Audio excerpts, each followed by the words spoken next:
Hi, new challengers. I just wanted to take a minute to welcome you to a challenge group. So if this is your first time, you may be a little overwhelmed. I just want to give you a little bit of an overview of what to expect and how to participate and how to succeed and have a really great challenge. So this is my kid. You're going to probably see her a few times throughout the challenge group because that's what she happens to do. She tends to pop up. But what you'll do is we will have a team chat set up. That's where you're going to be able to check in every single day if you need any extra support, anything that you're not getting from the main challenge group. And that's where you'll report your daily points. Now you get points each day for posting in the main group page. That main group page, you'll get 1 point for your healthy food post and also 2 points for your fitness post. Fitness is kind of the umbrella that we use that covers everything. It can include your walk for the day or whatever it is that's a little bit extra that you're doing. So, or if you're doing a Beachbody program, that workout of course counts as fitness, or just yoga, stretching. If it's an off day and you want to have it be an active rest day, that's okay too. That all counts. You get 2 points for fitness. We also have an added point each day for supporting others. This is a community, really. And so it's all about support and love and motivation and helping others. And you can do your part by commenting on other people's posts. So, and that can just be anything. Way to go, or oh my gosh, that looks so good. Please send me the recipe. Whatever it is, feel free to comment. And if you do 5 of those each day, you get an extra point for a maximum of 4 per day. We also have bonuses. So that means from time to time, we have a few different ones that you will say, try a new recipe this week, or post your favorite motivational song, or something like that. And we'll let you guys know ahead of time in that team chat and also on the group page. Now, how to have a successful challenge group, because this can be really, really hard. 21 days is a long time.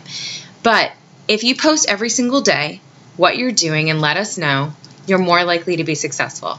By the way, don't forget to include your hashtag of your team name, and we'll assign the team names the day or two before the challenge starts, so you'll know exactly which team you're on. That aside, if you are brand new to starting out for your health and fitness, that's okay. You might not have a program to follow. You might not have a meal plan. That's okay. I didn't start that way. I didn't have something completely set up when I lost 60 pounds. When I got on my journey, I started with a 15-minute walk at lunch. Then I added in a second walk. I started walking a little bit further and eating my lunch at my desk instead. It's so amazing what you can do when you take baby steps, and baby steps are okay to take. And I will say for the food portion, you do want to do your best to eat as healthy as you can. Think whole foods, whole grains.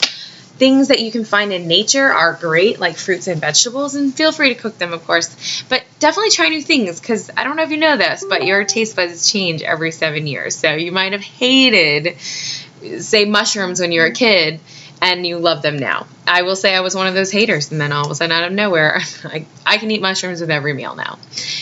So that's something to keep in mind. Try to go a little bit outside of your box, but if you're a person that eats out all the time, take a look at the nutritional information at the restaurant and see if you can find a healthier choice or the healthiest choice, or make maybe smarter choices if you do go out to eat. Say, skip the cheese on the salad and the croutons and get the dressing on the side, that sort of thing. Or instead of having French fries as your side, get steamed vegetables or a side salad. All those little baby moves will help you, especially as we head in to the new year. 2016 is going to be amazing to get your health and fitness up and off the ground. So everything that you do from this point forward is just going to make sure that you've reached those resolutions that you end up setting. As far as food goes as well, one other major tip, one thing that I have found that helps so many people stay accountable is writing in a food journal.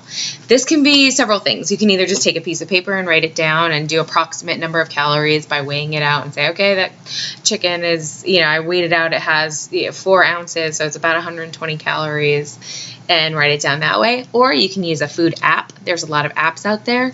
Or you can use a program like the 21 Day Fix, which has the containers already built in, so whatever fits in the container just counts. So you're really only counting several containers versus all of your calories every single day. But whatever it is, you have to track your food if you want to be the most successful. And I know you can do it. And if you do need help, I'm here along the way. I've done just about every type of tracking. I find that pen and paper or the 21-day fix are the two easiest methods for me. For some reason, the apps just don't work for me. I just never remember to do the second half of my day. And one other major tip is don't give up on yourself, okay? It's going to happen. You're going to miss a workout most likely. It's going to happen. You're going to eat a piece of chocolate that you didn't mean to eat.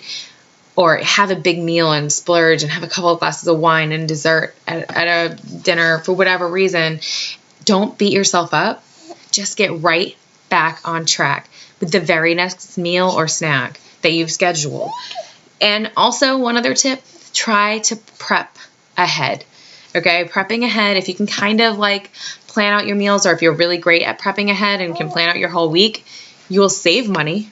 And you will also be less likely to jump off track because you already have the food in place. Even if you say, hey, I know I'm going to go out on Friday, so I'm going to plan out the rest of my week to maybe eat slightly less of those things as I lead up to that party.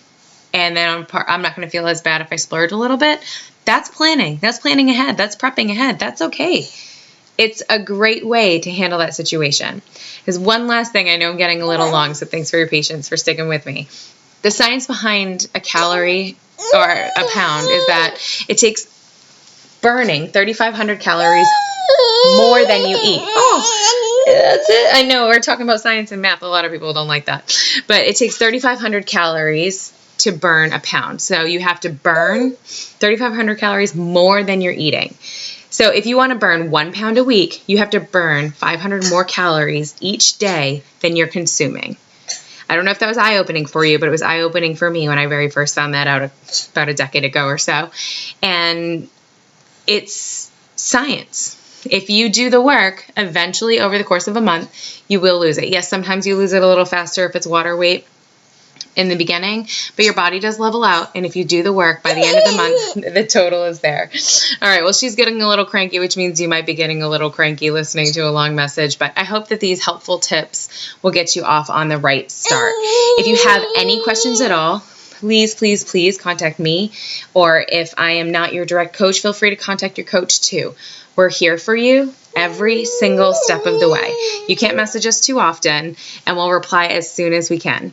So let us know if you have any questions at all along the way, along the journey, and we can't wait to get you guys started. Oh, one last thing. Sorry. Make sure you take your before and after measurements and pictures. You may want to throw up at hearing me say that, but it is so important because you're never going to know how far you've come if you don't know where you started. So even if you write these things down and take a picture and hide it like in deep in a folder on your computer, whatever, you'll want to see those results when you finally get where you're going, or even when you just have a bad day and you're kind of struggling a couple months in and you're like, I don't think I've made any progress. Then you look back at those photos or compare them side by side, and your mind is going to like explode at how hard you've worked, and you're going to be so proud of yourself. So don't sell yourself short by not taking those photos and not taking those measurements and not hopping on the scale if you have one. You'll be so thankful a couple months from now when you do. All right, guys, have a great challenge. I'm here for you every step of the way, and she'll be better at being here for you too. All right, bye, guys.